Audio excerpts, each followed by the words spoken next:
Ассалаумағалейкум. Ат жөнім Бауыржан Жәнтілеуов. Крестьянская Алишерика. Біздер 2016 жылы арас бағдарлама бойынша 100 бас ірі қара сауынды бағытында 100 бас ірі қара алынды. Сементал породасы. Сонымен дамып келе жатырмыз. Қазір осы уақытта 400 бастай бал бар.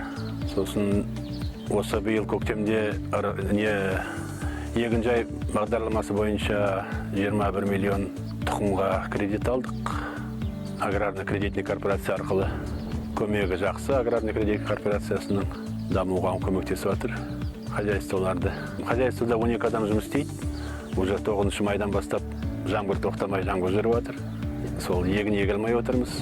Тағы да кредит дайындап жатырмыз. Оформлять етуге 700 гектар егістік, суармалы егістік жай несінде жерді, соның ішкі құбырларының жүргізуге кредит оформлять етіп жатырмыз. Бәрі жақсы жайлап жүріп жатқан жұмыс бабымен барлығы осы көріп отқандарыңызға бәріне рахмет. Аграрно-кредитный корпорацияға рахмет, Бәйтерек холдингісіне рахмет. Жақсы сау болыңыздар.